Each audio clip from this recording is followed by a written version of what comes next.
Lyuboyingni archib qo'yaman. Yulduz Usmonova yana jangga kirishdi. Assalomu alaykum hurmatli tomoshabin.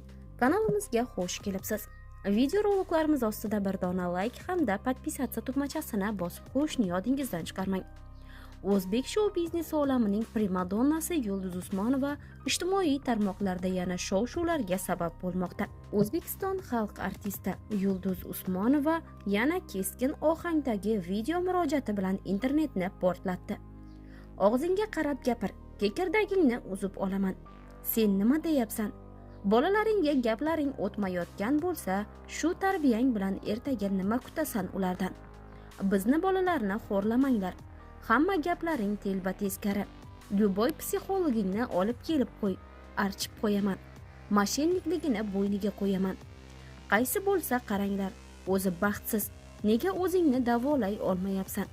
Shu psixologlarga ishongandan ko'ra e'tiqodga suyanish kerak.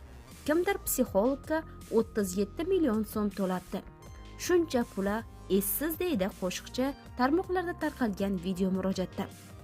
U treninglar tashkil etayotgan psixologlarga qaratilgan keskin ohangdagi video murojaati bilan ko'pchilikning yana e'tibor markazida. Yulduz Usmonovaning bu kabi jazavaga tushib gapirishni birinchi bor ko'rayotganimiz yo'q.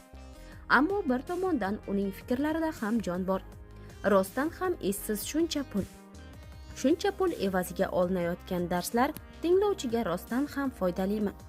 Avvalroq ijtimoiy tarmoqlarda shovqin ko'targan Er nimaga kerak sarlavhasi bilan barchaning e'tibor markaziga, ya'ni trendda bo'lgan psixologlar-u treningchilarga munosabat bildirib o'tilgan edi.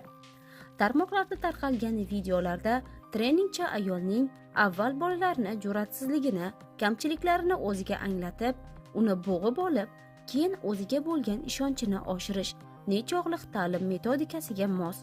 Eng qizig'i, treninglar orqali super natija va'da qilinayotgan psixologlarning narxi ham osmon qadar. Bu soha bugun ma'lum bir tartiblarga ehtiyoj sezmoqda.